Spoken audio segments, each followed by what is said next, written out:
Bismillahirrahmanirrahim. Assalamualaikum warahmatullahi wabarakatuh. Alhamdulillahirabbil alamin. Wassalatu wassalamu ala asyrafil anbiya'i wal mursalin sayidina Muhammad wa ala alihi wa sahbihi ajma'in.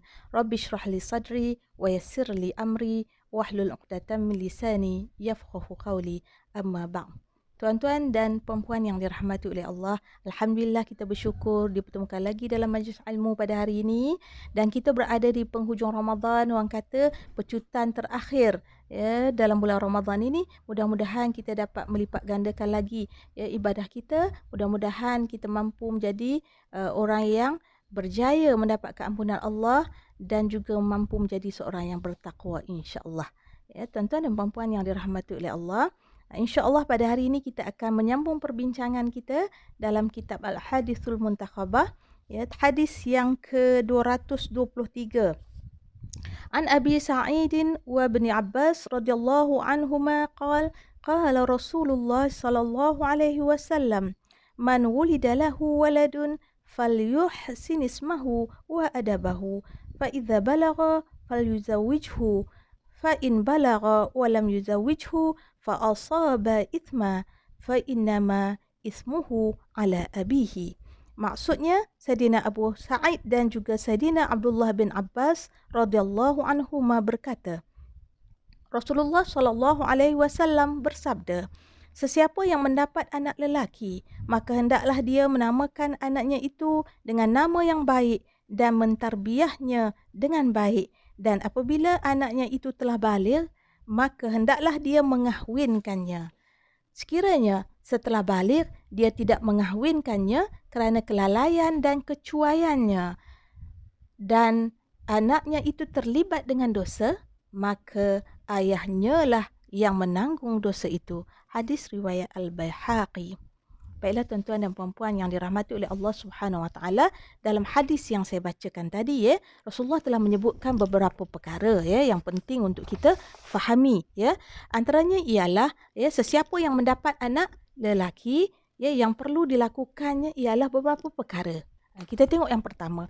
Yang pertama ialah memberi nama dengan nama yang baik. Maknanya tanggungjawab memberi nama ni ialah tanggungjawab ibu bapa. Tak kiralah anak tu anak lelaki ataupun anak perempuan, apabila telah dapat anak, carilah nama yang baik ya. Nama yang mempunyai makna, maksud yang baik, itu maksudnya ya.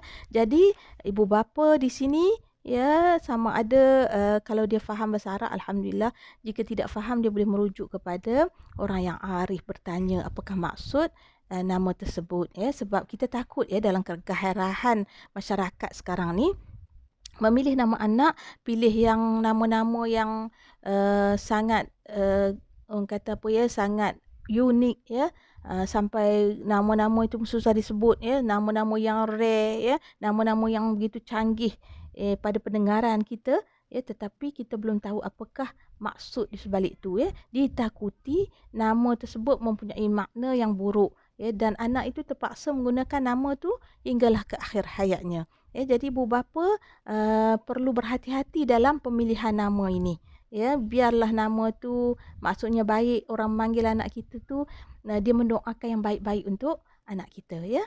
Jadi yang itu yang penting ya ditegaskan oleh Rasulullah tadi ya. Yang pertama nama yang baik, yang kedua ya mentarbiahnya dengan baik. Maknanya tanggungjawab ibu bapa di situ, dapat anak lelaki, tarbiyah ya, bagi didikan yang terbaik ya, asuh anak itu dengan didikan Islam ya, tanamkan benih-benih ya akhlak mahmudah dalam dirinya, dalam jiwanya, supaya suatu hari nanti dia mampu menjadi insan yang saleh, yang bertakwa kepada Allah Subhanahu Wa Taala ya. Iaitu yang kedua. Kita tengok yang ketiga yang disebut oleh Rasulullah sallallahu alaihi wasallam dalam hadis tadi. Yang ketiga ialah mengkahwinkannya apabila ia telah baligh. Yang ini tanggungjawab ibu bapa ya, mengahwinkan anaknya apabila telah cukup umur ya. Tapi sebenarnya bukan semudah itulah. Orang putih kata it's not that easy ya. Asalkan balik kahwin, asalkan nak kahwin kahwin ya. Tapi dia memerlukan satu proses ya, proses yang teliti ya, untuk seseorang anak lelaki itu berkahwin. Ya, kena faham banyak perkara, ya, kena dalami, kena ada ilmu mengenai perkahwinan, ya, barulah boleh melangkah ke fasa seterusnya, iaitu ke alam perkahwinan, ya. Perkara yang utama dalam membincangkan bab perkahwinan ni, kita tengok dulu, ya, anak-anak sekalian yang nak kahwin, tengok dulu, faham dulu tentang hukum nikah yang 5, iaitu hukum harus, sunat, ya, wajib, makruh dan haram. Ada 5 hukum di situ dan keadaannya adalah berbeza. Kita tengok yang pertama. Yang pertama ni harus. Harusnya maknanya kalau dia nak kahwin pun boleh, tak nak kahwin pun boleh dalam masa tersebut, ya. Yang keduanya hukum wajib. Hukum wajib ni ialah keadaan yang mana seseorang ni kalau dia tak kahwin, ya, akan menyebabkan dia terlibat dengan maksiat yang menjurus kepada perzinaan. Wa'iyyazubillah min dzalik. Maknanya dia tak dapat menahan diri dia daripada terlibat dengan perkara-perkara maksiat, ya. Jadi anak-anak muda, ya, janganlah ikut kata hati, ya, jaga diri, jaga maruah diri, ya, tahan diri kita, ya. Walaupun ada, ya, perasaan-perasaan ingin berumah tangga, ya, kalau belum sampai masanya lagi, kena banyak berteman kesabaran, ya. Dan ambillah pesanan Rasulullah, ya, kalau belum lagi sampai masanya untuk berkahwin, tapi ada, ya, ada di situ gangguan ataupun orang kata pergesaan daripada nafsu syahwat dan sebagainya, perbanyakkanlah berpuasa. Rasulullah ajar kita, ya, berpuasa sebab puasa ini merupakan benteng yang boleh melemahkan nafsu, ya. Mudah-mudahan dapat menjaga diri kita, melindungi diri kita daripada melakukan perkara-perkara yang dilarang oleh Allah dan Rasulnya, insya-Allah, ya. Anak-anak kena kuat dalam hal ni, ya.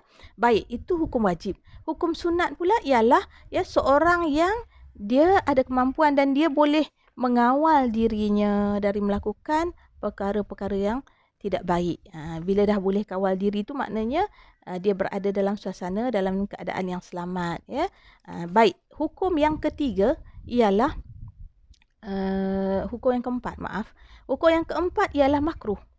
Hukum yang keempat ialah makruh. Makruh ni maksud dia orang ini, ya, kurang berkemampuan, ya, dari sudut fizikal, dari sudut mental, ya. Sebagai contohnya, dia tidak ada gaji yang tetap untuk menyara isteri dia. Jadi berada pada kedudukan makruh. Dan yang terakhir ialah hukum haram. Hukum haram ni apabila seseorang itu dia tidak ada kemampuan untuk memberi nafkah zahir dan batin kepada isterinya. Dan jika dia berkahwin, ditakuti akan berlaku penganiayaan ke atas isteri. Maka hukumnya haram bagi lelaki itu berkahwin. Jadi anak-anak sekalian, ya, kena faham betul-betul, ya, 5 hukum ni dan tanya pada diri, ya, anak-anak berada pada hukum yang mana? Okey, ya. Dah settle tentang hukum yang 5 ni, kita tengok step yang seterusnya. Untuk kahwin, ya. Itu saya kata tadi tak mudah juga nak kahwin ni, ya. Berapa perkara, ya, yang kita perlu perhatikan, ya. Baik, yang seterusnya ialah mencari, ya, isteri-isteri ataupun ciri-ciri bakal isteri yang baik, yang diajarkan oleh agama. Jadi nak pilih isteri lah maknanya, ya. Dalam bab pilih isteri ni Rasulullah SAW dah bagi guideline, dah bagi garis panduan, ya, nak pilih isteri yang bagaimana. Ya, Rasulullah dah sebut, ya, dalam satu hadis, dinikahi wanita ini kerana 4 perkara. Dinikahi perempuan ataupun wanita kerana 4 perkara. Ya, yang pertamanya ialah kerana hartanya. Yang kedua kerana keturunannya. Yang ketiga kerana kecantikannya. Dan yang keempat kerana agamanya. Rasulullah sebut, pilihlah yang beragama, maka kamu akan beruntung. Hadis sahih riwayat Al-Bukhari, ya. Jadi tuan-tuan dan puan-puan, anak-anak sekalian, ya, kalau nak pilih isteri, pilih yang beragama. Agama tu letak paling tinggi sebagai asas, ya. Yang lain-lain tu insya-Allah akan okey. Begitu, ya. Baik, sebab tu kalau pilih yang hanya cantik ni sebagai, kalau kita tengok, dalam kehidupan kita seharian ni, kebiasaannya lah, ya, kebiasaannya manusia ni kalau nak pilih calon isteri ataupun suami, yang pertamanya yang dilihat ialah rupa paras. Semua nak yang cantik ya. Tapi tuan-tuan dan puan-puan, anak-anak sekalian ya, cantik ini tidak kekal. Ya, tidak kekal. Satu masa nanti kecantikan pun luntur ya bersama berlalunya masa dan waktu. Jadi jangan bina perkahwinan atas dasar rupa paras ya, nanti akan menjadi satu masalah yang akhirnya akan menyebabkan hilang kasih sayang ataupun cinta terhadap pasangan. Jadi asas untuk bina rumah tangga ialah agama dulu. Kerana agama ya. Cari yang ada agama ni insya-Allah ya, anak-anak sekalian, cari isteri yang ada pegangan agama. Nanti insya-Allah ya, walaupun dia lakukan kesilapan, tersilap dalam kehidupan dia, tersilap dalam peranannya sebagai isteri ya, tapi dia cepat sedar dan dia dapat memperbetulkan diri dia sebab dia ada ilmu berkaitan dengan ilmu agama tadi ya. Jadi pilihlah yang beragama ya. Kalaulah ya anak-anak sekalian dapat semua ya, yang cantik pun dapat, ada harta lagi, keturunan pun baik ya, beragama lagi ya, semua pakej lengkap lah, kita boleh katakan ya, maka itu rezeki anugerah Allah Subhanahu Wa Taala untuk anak-anak sekalian ya. Bersyukurlah ya dengan nikmat itu dan jaga isteri baik-baik nanti ya, insya-Allah. Baik. Kemudian satu lagi perkara, yang ni perkara penting juga ya, anak-anak lelaki yang nak kahwin ni kena fikir ya. Jodoh ni, kata orang, jodoh ni adalah cerminan diri kita. Jadi kalau nak jodoh ya, nak cari isteri tu yang sempurna bab bidadari, anak-anak lelaki pun kena mempersiapkan diri ya sebagai seorang yang terbaik, yang soleh juga ya. Sebab janganlah isterinya tu yang diidam tu isteri hebat-hebat, yang sempurna, tak ada cacat cela ya dari segala aspek, tapi diri sendiri ya, diri anak-anak ya masih lagi ada kekurangan ya. Solatnya kadang-kadang terlepas maghrib, kadang-kadang terlepas subuh ya. Hubungan dengan manusia ya asyik ada masalah saja. Dengan kawan-kawan ya, kalau berjumpa mesti bertekak, mesti berselisih faham ya. Di media sosial pun asyik bergaduh saja ya. Dengan ibu bapa pun tak boleh nak hormat ibu bapa, tak boleh nak taat ibu bapa, malah sampai tahap meninggikan suara dengan ibu bapa. Macam mana nak dapat isteri yang solehah, anak-anak sekalian ya. Jadi kita kena usahakan ya, baiki diri kita dulu ya, dengan segala sifat-sifat yang baik tanam dalam diri, sifat-sifat mahmudah yang terpuji, insya-Allah ya. Allah permudahkan usaha untuk mencari jodoh yang terbaik ya. Kita doakan gitulah ya. Baik, jangan putus asa ya. Yang lepas-lepas tu kalau ada buat kesilapan, kita berhenti beristighfar, mulakan hidup baru ya.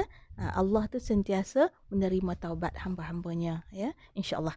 Baik, itu berkaitan dengan ciri isteri-isteri solehah ya, ciri bakal isteri yang nak dikahwini. Jadi Rasulullah dah bagi garis panduan, pilih yang beragama. Baik, kita terus kepada perkara yang seterusnya ya. Jadi anak-anak yang nak kahwin, ibu bapa dia mesti mendedahkan, kalau boleh mengajak alhamdulillah ya, mendedahkan anak-anak ni dengan pengetahuan tentang tanggungjawabnya sebagai seorang suami. Dia kena tahu, anak-anak lelaki dia kena tahu tanggungjawab dia sebagai seorang suami nanti.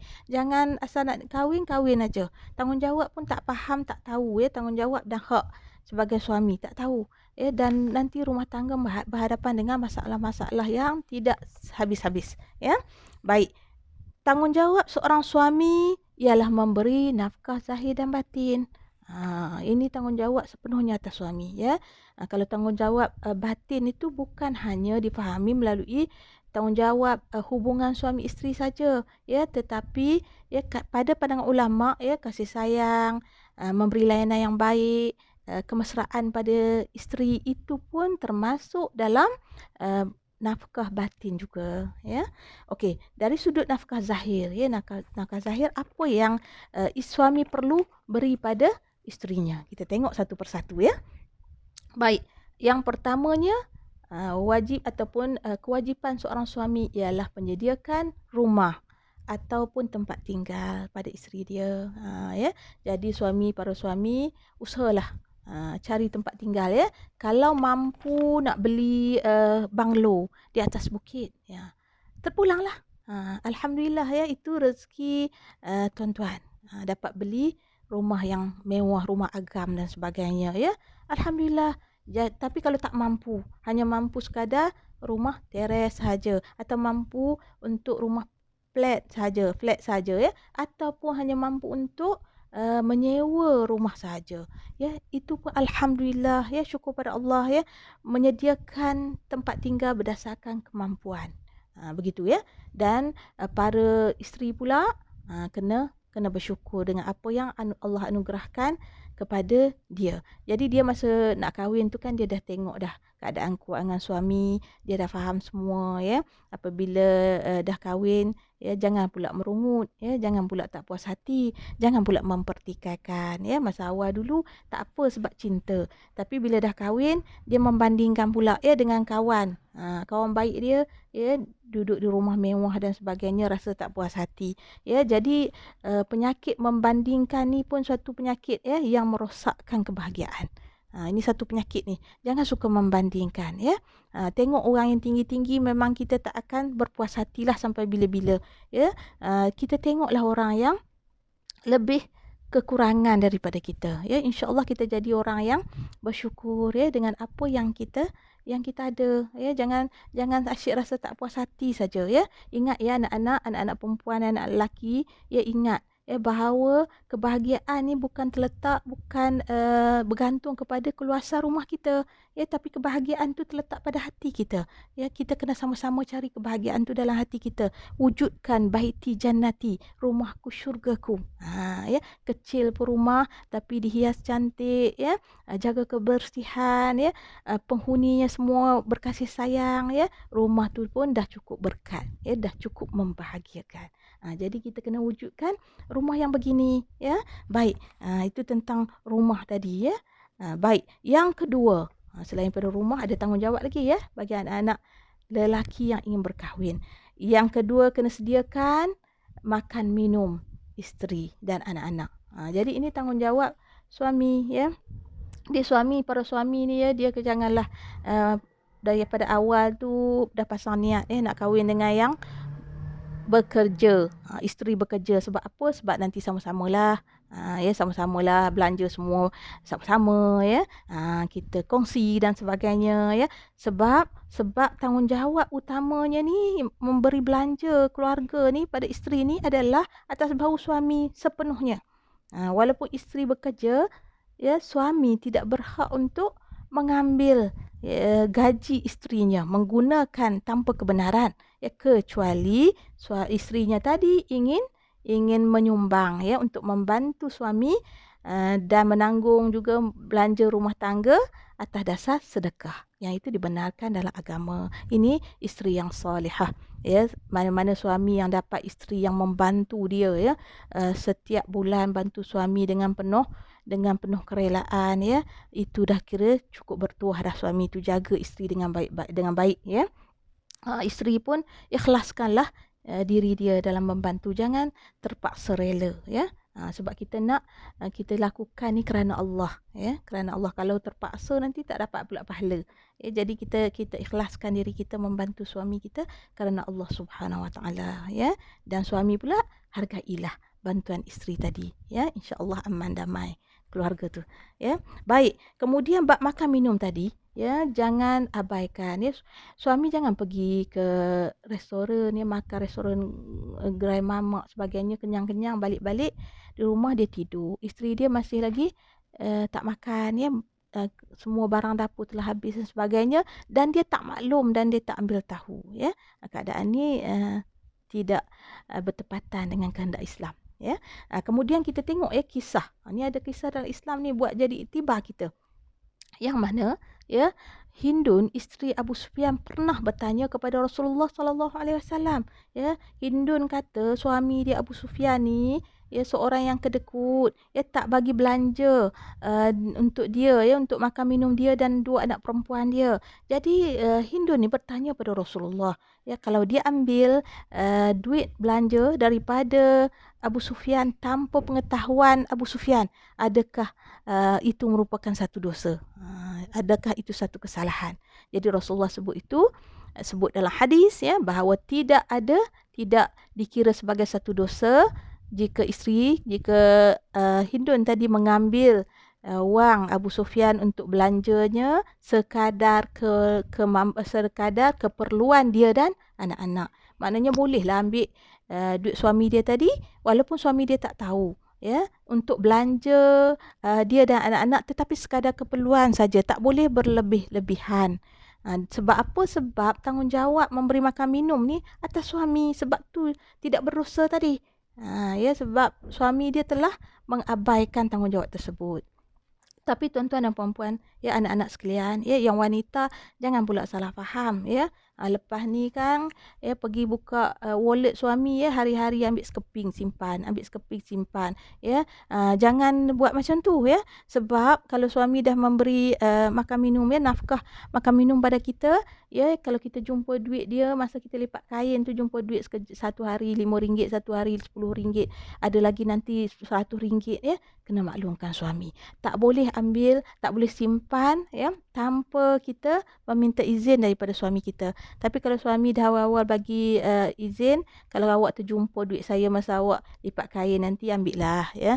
Itu upah awak lipat kain. Alhamdulillah, rezeki kita, ya. Tapi kita kena faham hukum ni, ya. Maklumkan suami dulu, minta izin dulu. Kalau suami minta ataupun tak benarkan kita menyimpan, kita kena pulangkan, ya. Jadi para isteri kena faham, ya, tentang perkara ini. Baiklah, ya. Kemudian berkaitan dengan makan minum tadi, ni ramai juga, ya, berlaku juga dalam kehidupan. Sebagai contoh, pergi makan kat restoran sebagainya. Para suami, anak-anak sekalian yang nak jadi suami ni, ya, nanti belanjalah isteri. Kalau pergi makan restoran, ya, belanja anak, belanja isteri. Janganlah tiap-tiap kali isteri je yang bayar. Time nak bayar tu suami sibuk-sibuk hal lain, ya. Nanti mungkin sekali, 2 kali, ya. Isteri tak kisah sebab sayang pada suami dia, ya. Tapi kalau dah bertahun-tahun ni tuan-tuan dan puan-puan, ya, isteri pun rasa sedih, ya. Kenapa suami dia ni tak mahu nak belanja dia makan sedangkan suami dia mampu buat yang lain. Jadi suami kena belanjalah, kecuali isteri dia insist nak belanja, nak raikan suami dia. Jadi maknanya isteri di situ yang nak belanja, itu tak ada masalah di situ, ya. Jadi kita kena ada persefahaman dalam hal ni supaya tidak mengganggu hubungan suami isteri. Baik, ya. Tuan-tuan dan puan-puan yang dirahmati oleh Allah, ya, anak-anak nak berkahwin tu tengok dulu, ya, apa lagi tanggungjawab ni. Yang ketiga ialah pakaian dan perhiasan. Maknanya sini para suami, ya, kena sediakan pakaian dan perhiasan untuk isteri dia. Yang ini adalah tanggungjawab ataupun kewajipan suami, ya. Jadi para ulama ada pelbagai pandangan. Ada ulama kata cukup kalau dapat sediakan 1 persalinan setahun. Ada ulama kata sediakan 2 persalinan setahun. Ya, jadi 2 persalinan ni boleh kita kaitkan dengan raya lah. Aidilfitri 1 persalinan, Aidil Adha 1 persalinan. Jadi 2 persalinan, 2 pakaian lah, ya, yang sempurna menutup aurat isteri. Yang ni suami kena sediakan, ya. Janganlah suami asyik suruh isteri je, ya. Mentang-mentang lah isteri ni cekap pasal shopping online. Jadi awak ajalah yang carikan baju raya untuk saya, untuk awak, untuk anak-anak. Last-last tu isteri juga yang bayar semua. Gitu, ya. Jadi suami kena bagi wang belanja untuk pakaian isteri. Mungkin, ya, untuk 1 persalinan, 2 persalinan tu suami yang tanggung. Yang selebihnya kalau isteri nak beli lebih daripada itu menggunakan duit dia sendiri, terpulang, ya. Janganlah baju isteri dalam almari tu sampai 2-3 almari dah lama bertahun-tahun kan. Selai pun tak ada yang suami dia beli. Jadi ini sangat menyedihkan tuan-tuan dan puan-puan, ya. Belilah dengan kadar kemampuan kita, kemampuan suami, ya. Kalau tak tahu taste isteri, jangan jadi alasan saya tak nak belilah pasal isteri saya ni yang saya beli semua dia tak berkenan. Suruh isteri pilih sendiri tapi suami yang bayarkan. Kan senang tu kan? Suami-suami boleh buat, ya. Jadi ini bukan nasihat untuk anak-anak je, ya, yang bakal berkahwin. Ni yang sudah berkahwin, ya. Para suami pun saya rasa sesuai ni untuk mengulang kaji, ya. Boleh muhasabah diri tentang perkara ni, adakah telah dilakukan dengan sempurna. Kalau ada lagi sedikit yang belum lagi menepati, ya, kehendak Islam tu, betulkan. Ada masa ni untuk memperbaiki. Jangan kata dah tua-tua ni malas dah ustazah nak betulkan, biar je lah. Kita jangan ambil mudah ya, sebab ini boleh menjejaskan keharmonian dalam sebuah rumah tangga. Ya, jadi perbaiki diri, ya, perbaiki sikap kita ataupun cara kita melayan isteri, cara melayan suami masing-masing.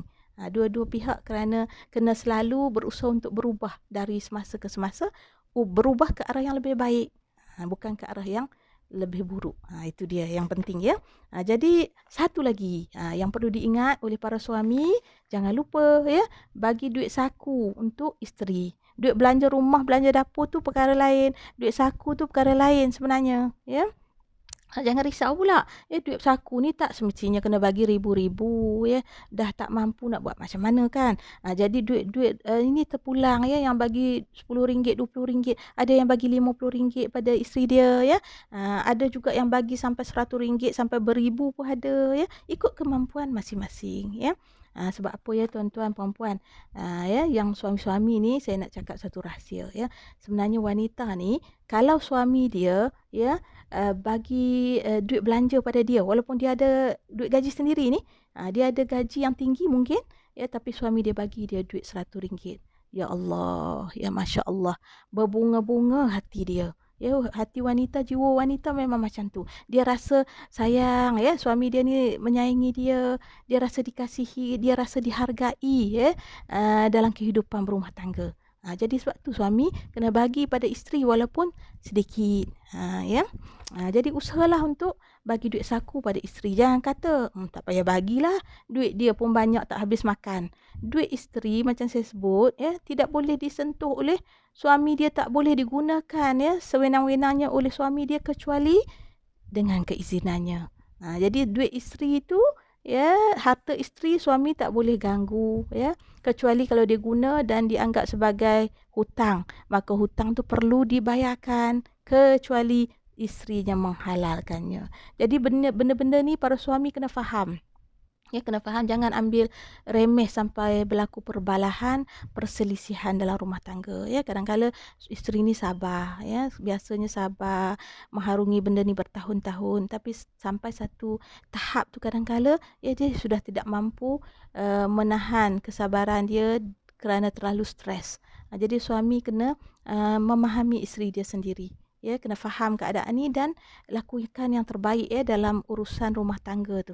Yang mana semuanya yang di bawah tanggungjawab suami tadi, cubalah lakukan dengan sebaiknya. Ya, kalau tak mampu, bagi tahu isteri. Ya, setakat ini saja yang boleh dibuat. Ya, setakat ini saja duit yang dia ada. Isteri insya-Allah akan faham.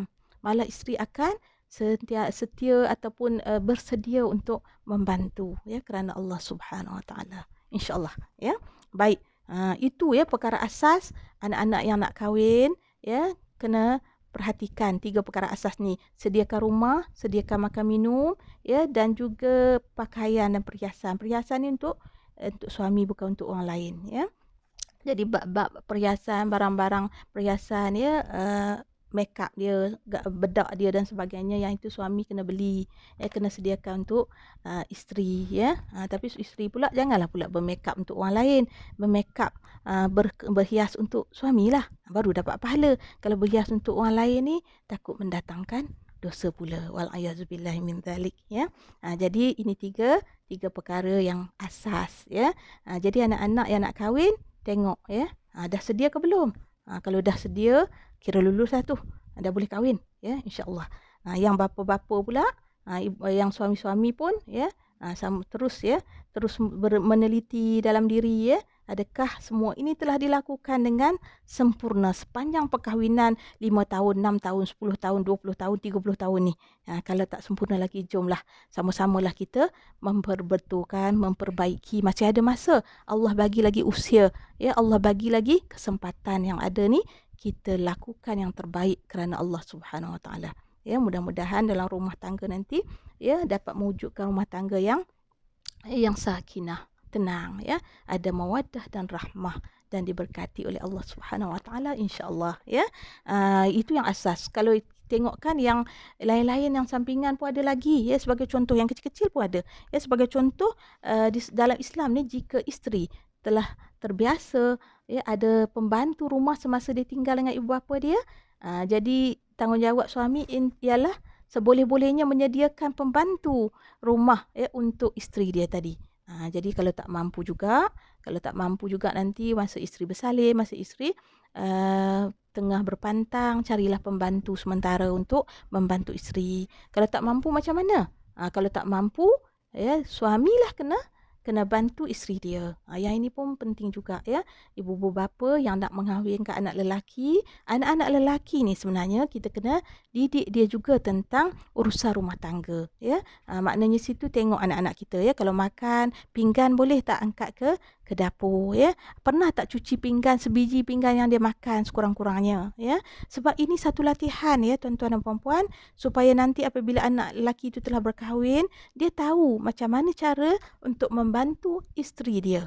Dia tahu ya macam mana untuk mengemas rumah ya, dan sebagainya yang perlu juga dilakukan oleh para suami. Tambahan lagi pada zaman sekarang, zaman moden, yang dua-duanya suami dan isteri ni bekerja. Jadi kena ada give and take ya, kena ada memberi dan menerima ya, saling membantu, saling melengkapi ya. Tengok isteri letih, suami bantu ya, buat kerja-kerja rumah ya. Suami isteri nanti tengok suami dia letih, dia pun bantu suami dia ya. Barulah dapat rumah tangga tu berjalan dalam keadaan yang aman dan harmoni insya-Allah, dan penuh dengan kasih sayang ya. Jadi itu berkaitan dengan perkara-perkara yang perlu diketahui oleh anak-anak yang nak berkahwin ya. Jadi kalau nak cerita panjang, ada panjang lagi lah perbahasannya, tapi yang untuk hari ini kita bincangkan itu dulu. Dan ada satu lagi part yang terakhir disebut dalam hadis Rasulullah SAW tadi, iaitu jika anak telah baligh, dia tidak mengahwinkannya, maknanya ayahnya tidak mengahwinkannya hingga terlibat dalam dosa akibat kelalaian dan kecuaian bapa, maka ayahnya lah yang menanggung dosa itu. Yang ni sekali baca ni, tuan-tuan dan puan-puan, sekali dengar anak-anak remaja kata, oh ini senang lah ya, buat dosa ayah yang tanggung ya. Bukan macam tu ya anak-anak. Jangan salah faham ya. Sebab kita ni apabila telah baligh, lelaki ataupun wanita sama saja ya, kita menanggung dosa kita sendiri ya. Kita kena bertanggungjawab atas setiap perlakuan dan perbuatan kita ya. Jangan suka-suka je buat dosa maksiat ya, lepas tu letakkan dosa atas bahu orang lain. Itu tidak tepat sama sekali ya. Sebab apa? Sebab yang tempias dosa tu memang ada. Ini sebagai contohnya, tempias dosa tu ada sebab berkait dengan kecuaian dan juga kelalaian bapa tadi ya. Jadi ayahnya turut menanggung dosa anak tersebut kerana tidak berusaha untuk mengahwinkannya ya. Jadi ada tempias dosa. Jadi bab ini berkait juga ya dengan ibu bapa, sebab tanggungjawab ibu bapa itu ada. Jadi dalam bab itu samalah ya, kalau dalam bab suami isteri pun ya. Kalau isteri tidak menutup aurat, siapa yang berdosa? Isteri yang berdosa. Tapi suami berdosa tak? Suami pun berdosa jika suami tidak membimbing ya, tidak menegur isteri dia ya, tidak membelikan baju yang menutup aurat, tudung yang menutup aurat isteri dia ya. Itu tempias dosa saya kata ya, tetap ada ya kepada orang di sebelahnya itu. Sebab itulah ya kita kena berhati-hati ya, berusaha buat yang terbaik ya, dan kita sama-samalah cuba menghindari ya perkara-perkara yang dilarang oleh Allah dan Rasulnya ya. Mudah-mudahan Allah SWT memberkati ya kita semua insya-Allah. Rasanya sampai di sini dulu untuk kali ini. Kita pun dah dekat raya. Saya ucapkan salam Aidilfitri, Aid Mubarak. Maaf zahir dan batin ya. Dan insya-Allah kita jumpa lagi. Saya akhiri dengan wabillahi taufiq wal hidayah. Wassalamualaikum warahmatullahi wabarakatuh.